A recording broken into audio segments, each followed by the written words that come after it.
Give me far too much credit. I am just like you. I forget things. The only difference between you and me is I was in the office at 6:30. So I also have to jam 5 days worth of work in 3 days. So I will do. Actually, so I started here at 6 virtually, but yeah. Remember, my dog gets me up at 5. The cute one in the picture is lucky she's cute some days. Oh, she's Purdy. You guys didn't know that's her name. Purdy. A purdy girl from Missouri. Purdy girl.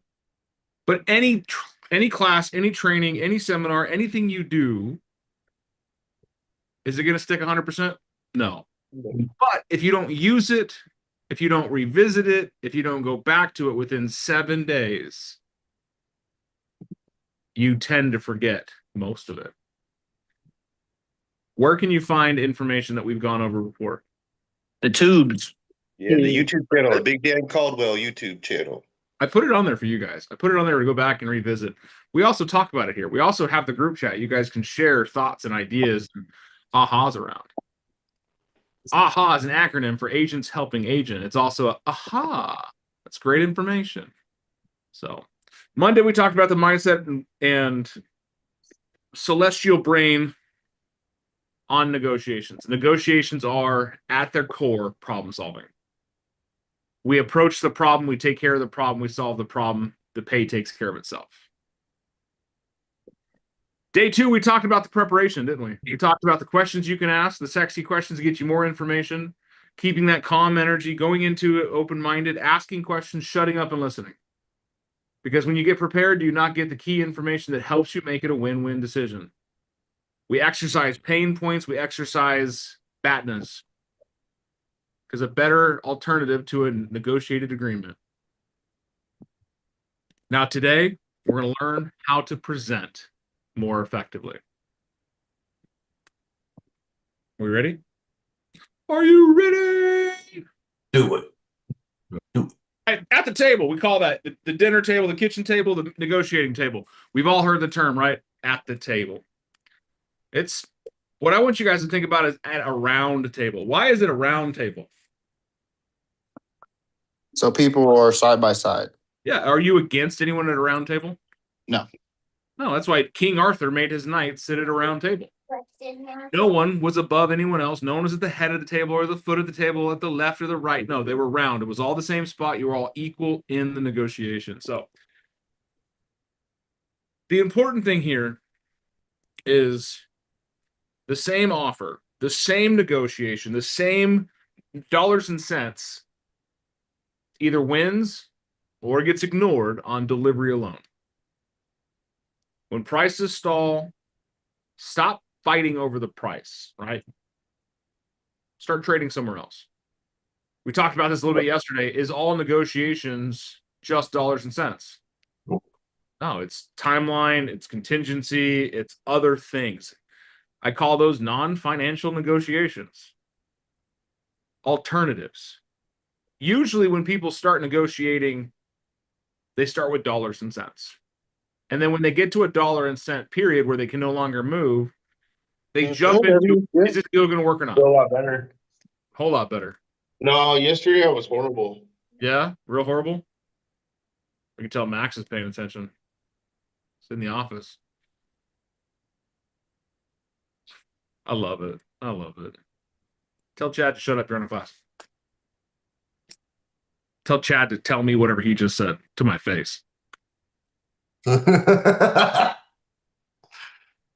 Right. Sheila. We move into negotiating things that are non-dollars and cents. When we get off in dollars and cents, that kind of signals to the other side, we're done with the price negotiations. Now we move into timelines and we move into contingencies and we move into, you know what? I can't give you any more money, but I'll give you the dog. There's a story about a condo in Tucson that sold and conveyed the dog. No. Yeah, crazy stuff. So,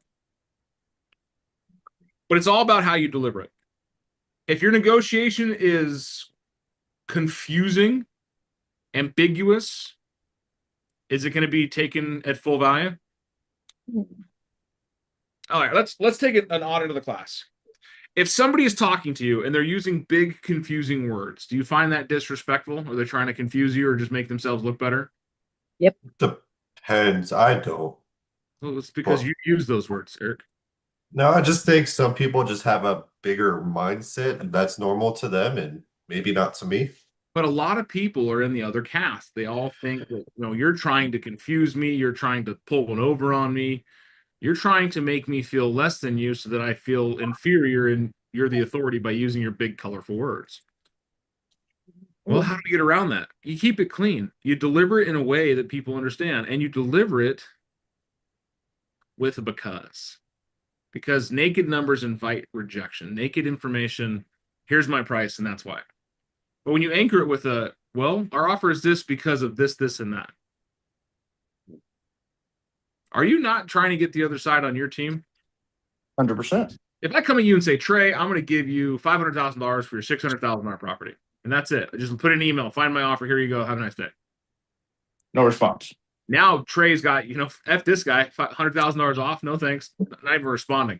But I hit Trey with, Trey, here's your offer. We thought a lot about it. We're going to come in at $500,000. The house definitely needed this, this, this, and this. My buyers are willing to take on that risk. Let's make this deal work. Have I at least started a conversation with Trey? Mhm. Right? Do I need to apologize? I'm so sorry we're coming in less than your offer price. No. No, I don't. I come in with confidence. Why? Because you're confident. Because it shows that I've done my research and I'm standing on my deal. Right? Someone hits me with, we might pay more. What am I going to do? I'm going to make them pay more. Yes. Someone comes in and says, hey, Dan, thank you for letting us see your house. You got a $450,000 listing. My buyer wants to be at $405,000. Okay, great. Thank you. I tell my seller they're going to come in light. See what happens. But they come at me and go, hey, Dan, my buyer really liked the house. They can only afford about $405,000, maybe more. I'm going to go to my seller. What do you think I'm going to tell him? They can afford at least 420. Yeah, we going to counter. We going to push that number up. My seller said, Dan, I'm good. Sell it for $400,000. Get rid of this thing. I don't care. I'm not going to tell the buyer that. I'm going to be like, oh, they said they maybe can buy it for more. Pay some more. Like I closed a deal just a couple weeks ago. $600,000 purchase. The buyer's agent said he really likes the house. I told him to expect a counter. Okay. How much should I counter? She's like, I don't know. I bet he'd pay $630 for it. Oh, God. Their initial offer $605. I'm like, you just moved up 25 grand in one conversation. Hell, I bet you'd pay more. Yeah, I was gonna say they'd probably do 50. And I came back and my seller's like, shit, Dan, you told me it was going to sell for 630, 635. Why don't we go back at 635? I was like, why don't we go back at 637? Oh, one.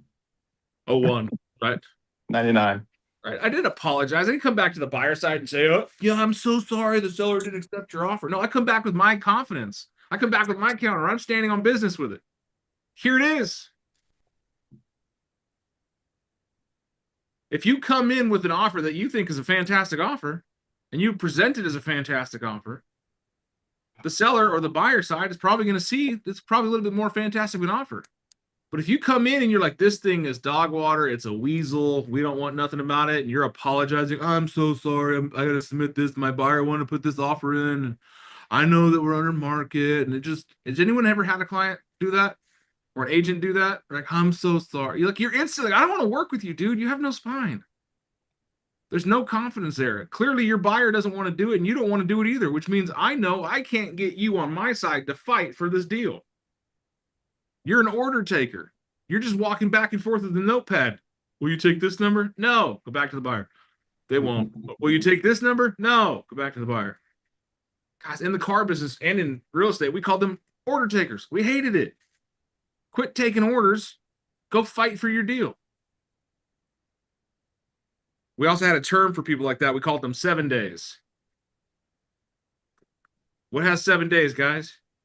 A week. The weak ones. Did you catch it? Did you get it? Jess got it. Jess got it. It's the weak ones. Right.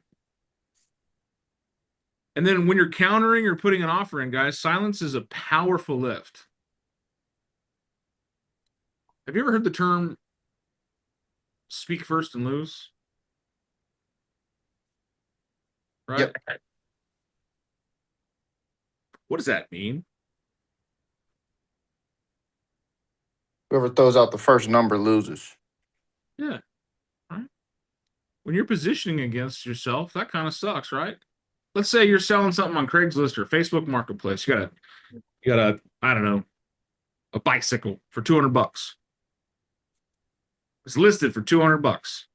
You put out the first number already, didn't you? Mhm. Someone comes and says, "Hey, what will you take for it?"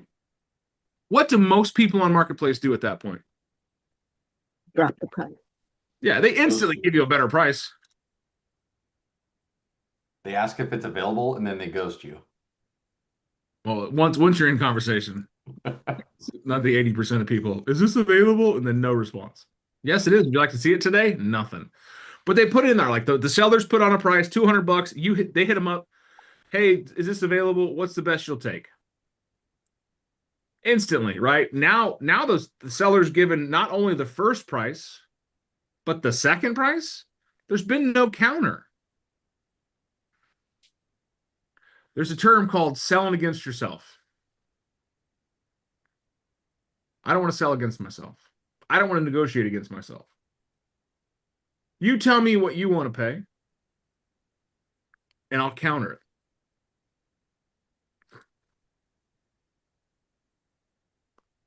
When they counter, guys, pause. Think about it. Look at it and go, hey, this offer has some merit or it doesn't. This has some teeth or it doesn't. Or if the counter goes to a dollar amount you guys can't get to, what other negotiations can we get to? Timeline, post-possessions, pre-possessions, washer, dryers, refrigerators, anything that's non-dominational. Not dominational? Dollar-national. Non-dollar-national. The worst thing you can do is reflexively split the difference. Is that what people are hoping for? Mhm. Isn't there a book out there? Chris Voss wrote it. Never Split the Difference. It's a great book. FBI negotiator. He teaches a bunch of negotiation classes and stuff like that. But it's a great read if you haven't done so. Never Split the Difference. It talks about how you lose a lot of negotiating power by silently splitting the difference. You're at 500. I'm at 400. Why don't we meet in the middle at 450? You want to hear a fun joke that gets people off of that idea? Right? They're at 500. I'm at 400. I hit them up. Say, you know what? You're at 500. I'm at 400. Why don't we meet at the middle? 475.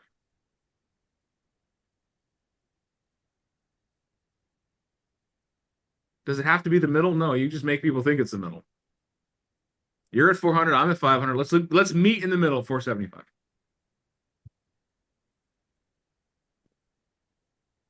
People get silly when you give them numbers that don't make sense. A term also, I don't think I have it in my slide, is called price anchoring. When you're putting out an offer and you're presenting your offer, should you go in at the price you want to pay? Where should you go, Miss Stephanie?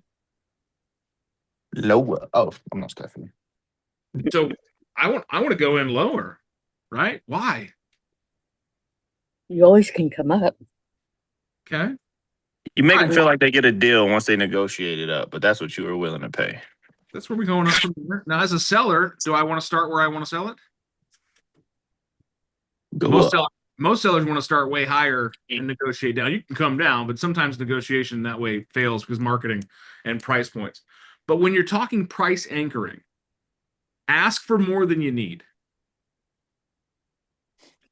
Because this could be for concessions, this could be closing costs, this could be compensation, this could be, post and pre-possession items. Ask for more than you need. Mhm. Some people need to get a win. And that win could be, they came up in their price or they came down on their offer. I've got a seller now. He's listed at 550, overpriced, 50 grand overpriced. And every time we get an offer, he comes back and says, oh, well, no, they just don't know the value of the property. And I'm like, no, Ed, you just don't understand market. You're overpriced. And here's the offer. That's what a buyer's willing to pay. And he starts off with a nope, not going to do nothing. And then I let it sit. And this is my counter. I shut up, let him sit on it. He comes back to me the next day. Why don't we counter at 430 or sorry, at 540 or 535? So overnight you went from no to I'll do something. And the buyer's like, nope, we're not coming off our number. We're at 500,000, 500,000, 500,000. I was like, you know what? The seller may not do nothing, but here, I'll give it to him. I'll offer it. Let it sit overnight. Buyers come back. They say they like the house. They're willing to go to 525. I went from a $50,000 delta to a $10,000 delta. Is that easier to bridge? Because the buyer just needed to feel like they won and the seller just needed to feel like they won.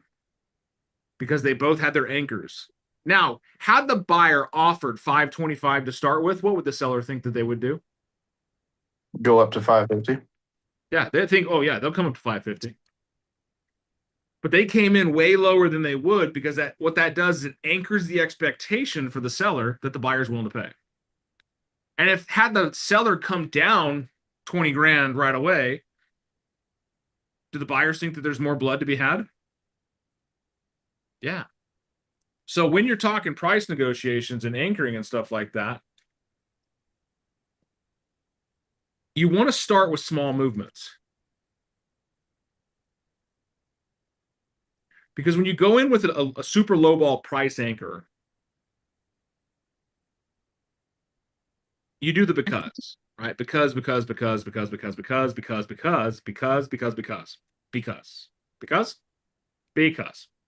I am Groot. Right. We have that. Now we've got a story versus just a low offer. It frames it. It starts a conversation. It's not an insult. I'm leading with my intent. I'm leading with my offer. I'm leading with the data I have at the time.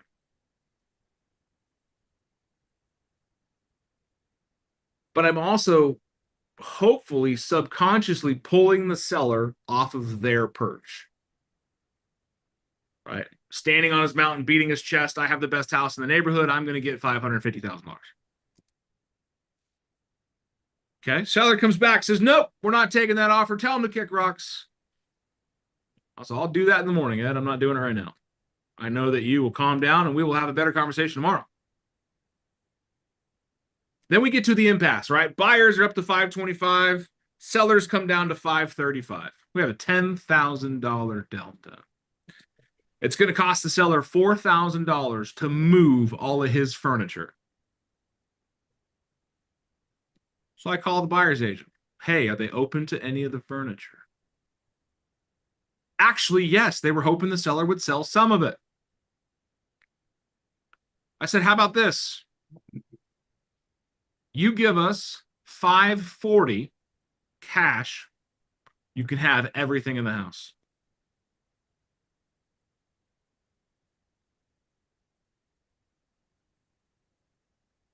Buyer comes back to me and says, we'll do 535, but we only want the tables, not the couch. Right? Now, are we negotiating just dollars and cents? Or have we bridged it with some terms? Okay, great. You know, seller may be agreeable to that, but he's going to need some extra time after closing to get a moving company in there for the rest of it. Oh, that's fine. We'll give you a week post-possession to clear all the stuff out. Okay. And we know the seller's done a bunch of work, so we're going to do a quick inspection, but we're going to buy the house as is. We're not going to ask for any repairs. All right. I'm listening. Now you're creating certainty for my seller. Is certainty not a comedy? An accommodable expense, right? What I'm looking for. Certainty has a dollar amount to it. Doesn't it? I would think so. Seller likes certainty. Seller likes it. Hey, you're taking the tables. Doesn't have to move the tables. Just have to move the couches and 3 beds. All right. Comes back, says, hey, would they take everything for 537? $2,000 more to have all the furnishings, but I want my horse statue. Let me call him. Hey guys, final offer. $537 cash. You take everything. Seller wants his horse statue.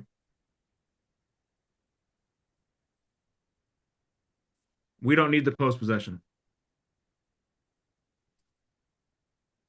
Right? We never really closed the delta. We never went to split the difference. We went to non-tangible, bridging with terms.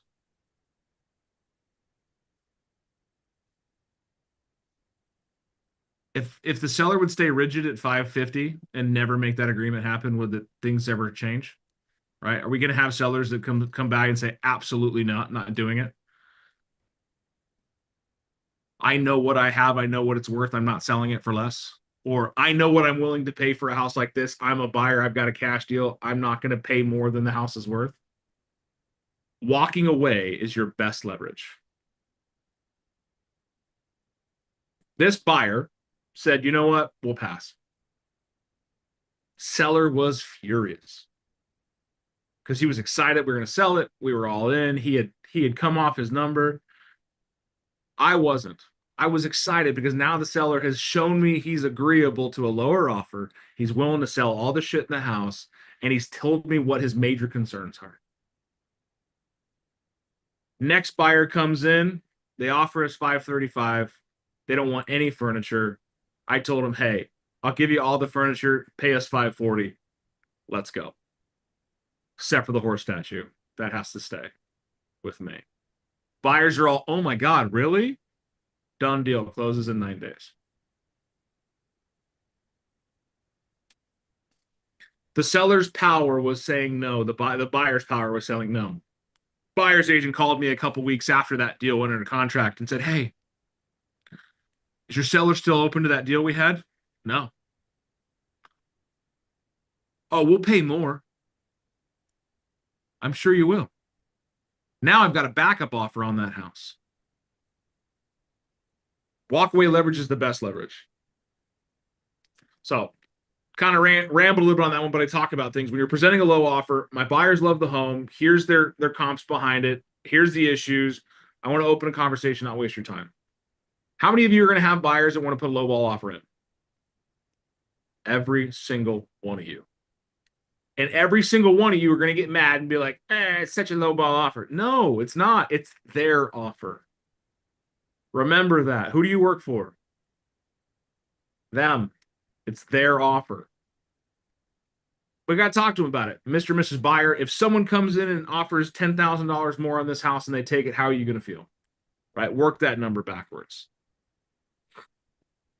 On the other side, to your sellers, say, hey, price reductions to your sellers. The market is giving us the feedback. Buyers are not willing to pay your price. We know what a buyer is willing to pay. That's going to tell us what it's going to take to get sold. So we have a conversation a couple of weeks later on a different property. We've had some offers. The seller says, where do you think we should lower the price to? The last offer. Why? Well, because that's the market telling you what they're willing to pay. A buyer came in and said, I will give you X amount of dollars for your house. You said no. They said no. Deal dead. However, does that not indicate what a buyer was willing to pay? Well, it's a $20,000 price change. You're right. You've had the house on the market for 6 months. How much does it cost you to hold that house for 6 months? About 18 grand.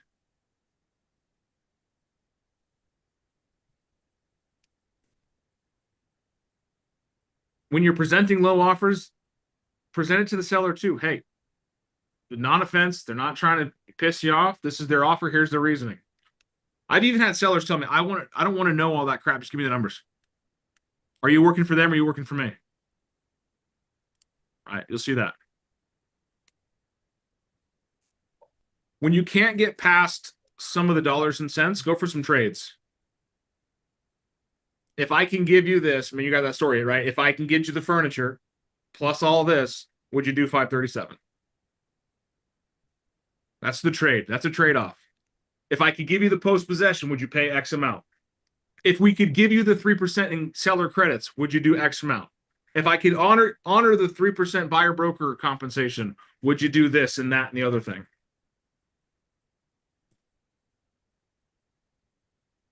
Do you have to agree to the offer that's presented? Can you only negotiate the terms that were written? No. You could say, I like your offer. I like your 3%. I like your buyer broker. I like all of it. I need a 60-day closing. That had nothing to do with the buyer's offer. Well, 60-day closing, that's when my new house is built and will be done. So I don't have to move twice. I don't have to move into a rental and then move into the new house. I can move once. That'll save me $3 or $4 grand. Plus time and aggravation. Right? That's why we go back to yesterday in the preparation. You find out what makes it a win-win. You find out why. And then you find solutions to solve those problems and those pain points. I remember a deal, it was right when I got into real estate. My team lead at the time was negotiating a 90-day escrow and a 59-day holdback, or a seller post-possession. And I said, and I asked, I was like, we're already doing 90-day escrow. Why such a long? He's like, because his house won't be done until this date. And our buyer is getting the house for $25,000 less by giving all of this, but they have to be able to move in on the 60th day to qualify for their loan. I said, that's awesome. 25 grand, the buyers, all their costs are being paid for, the loan, the brokerage fees. He's buying all the stuff, doing the repairs, and all it's going to cost him is a couple of months of rental. Okay. And that's where I learned it's not always about the money, it's about the ease. Did you make doing business easier? Because when movement stops in your negotiations, throw out some trades. Throw out some things that are like, oh, if I could do this, would you do that? And then go for the close. It sounds like we're together on blah, blah, blah, blah, blah. Let's get through this, and I think we got a deal.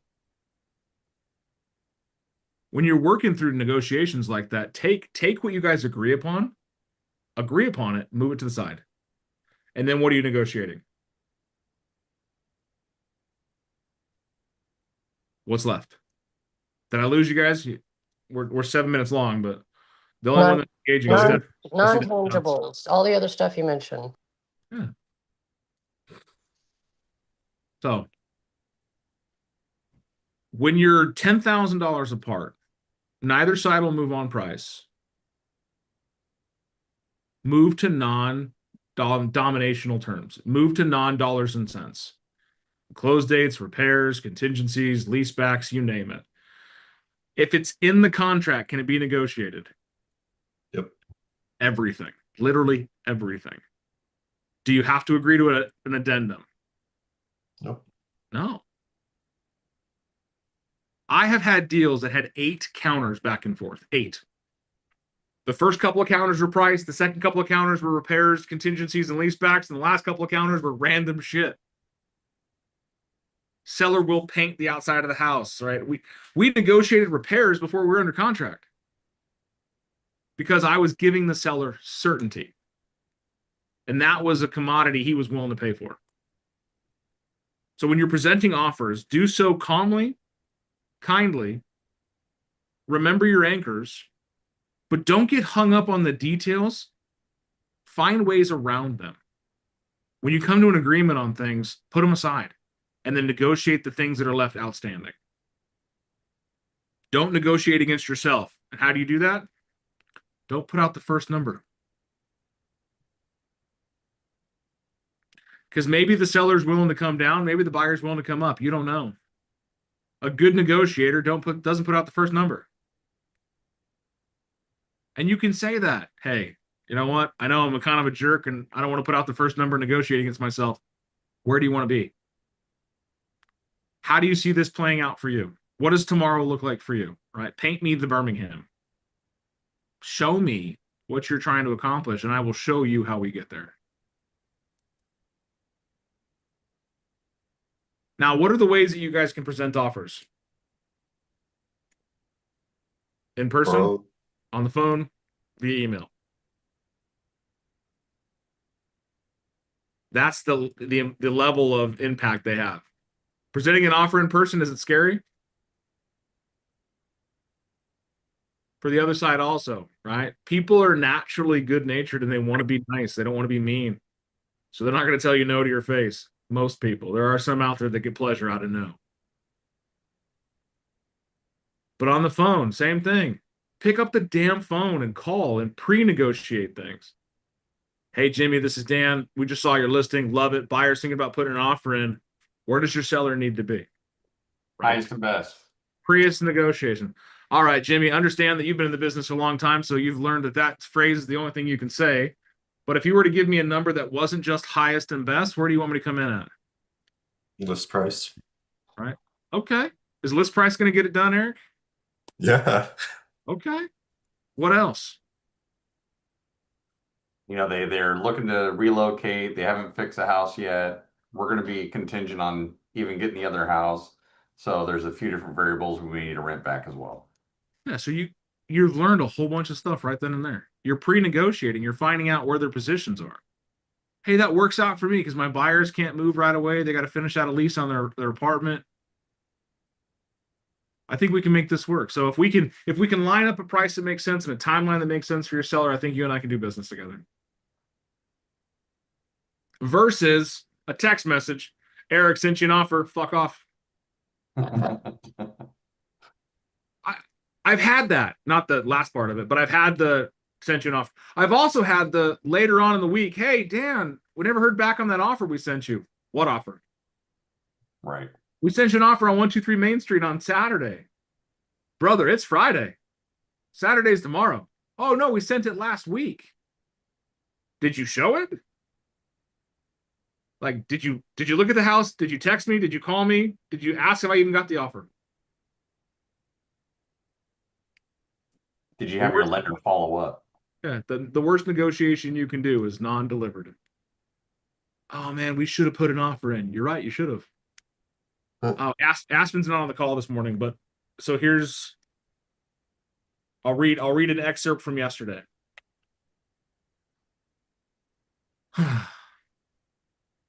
Gulp, the actual text. Gulp, I haven't made a practice offer yet. And he wants to do an offer right now. Can you call me? I was like, bad timing, sis. I'm walking to my own appointment right now. Okay, no worries. So if he wants to offer 371.9 and it last close for 385, should I ask him if he still wants to do that or not? I said, you can't get a counter if you don't put in an offer. Okay, that makes sense. I don't care what your client wants to offer. I don't. Is it your offer or theirs? It's theirs. It's theirs. You can only provide them the information to make a well-informed decision. If they choose to not make a decision based on facts and they go with feelings, you're in for a rough time. I'm sorry. But it's their offer, and you can't get a counter if you don't put in an offer. Sometimes your clients will tell you, I want to be 371.9. In reality, they'll pay the list price. But they don't trust you enough to tell you what they want. They want to tell you what they think they should tell you so that you'll go do what they want. I have my buyers tell me, okay, what are you willing to pay? I'm going to go in and try to get us $10,000 to $15,000 under that. I want to know what our second option is, right? I'm lining up the BATNA, the better alternative to the negotiated agreement. I want to be $10,000 under list price. Great. Let's start with 15% more. Like, let's go in 20,000 under list price, see what they say. We run the risk of them telling us to kick rocks. Hopefully we'll get a counter. Shit, I blind sent an offer on a house cash deal, $40,000 under list price. Seller came back and gave it to us. My client came back and said, I can't believe we got that deal. I was willing to pay more. I was like, I know you were. Let's rock and roll, baby. You can't get a counter if you don't put in an offer. And if someone asks you, do you think this offer is wasting time?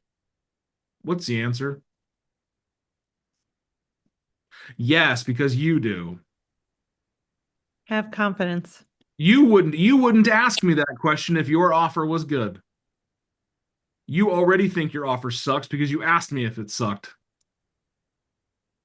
So when you present your offer, guys, have confidence in it. Present it with offer. I am excited to present my offer to you. My buyer loved the neighborhood. It's a great house. I think it'll work well for them. We promise to be an easy transaction. Let's get this deal done. Please find the offer attached. Let me know you got it. I'll talk to you soon. CC your lender and make sure they call too. Yeah, $100,000 under list price. Of course you're excited to present that offer. It's dog shit. But you can't get a counter if you don't put in an offer. Amen. So, did you guys learn something today? I know it was a little discombobulated a little bit. I was trying to come up with words I just couldn't, my brain couldn't think of.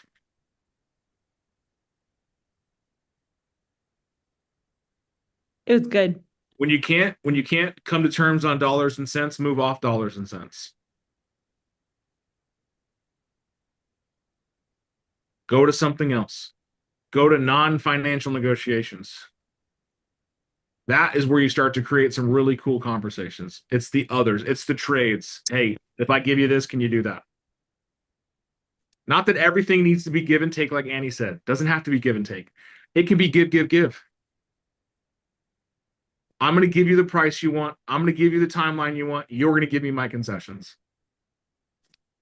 Simple, right? When it's give and take, it feels like someone's losing. Remember, win-win or no deal. It has to be mutually beneficial for all involved. All right. Of the last 3 days, what stood out the most to you?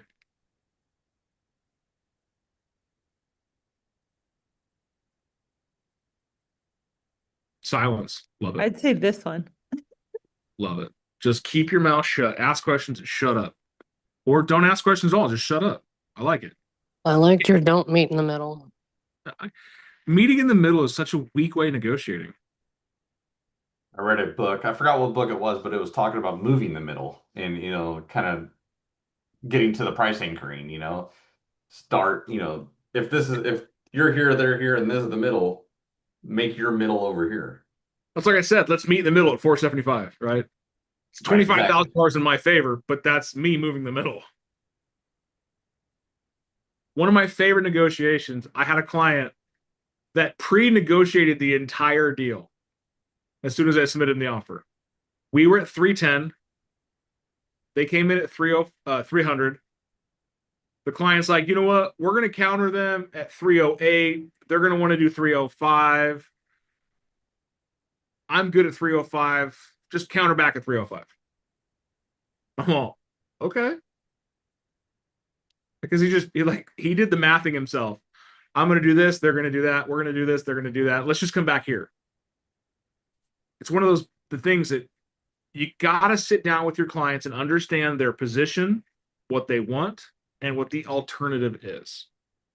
If we don't get this price, I'm not taking it. Okay, great. That's your alternative. Your better alternative is to not sell your house. Got it. Period. It doesn't have to be you're a jerk. No, that's their alternative. Their alternative is I get the number I want or I don't sell the house. So I want to continue having these conversations with you guys. So go out there and negotiate more deals. Let's bring some of the shares tomorrow of the negotiations you've had, the conversations you've had, and the things that you've done to move the needle forward. There's some great books out there, and you need to be investing in yourself in the knowledge around how to negotiate, how to communicate, and how to move the needle. Because you do negotiations every single day.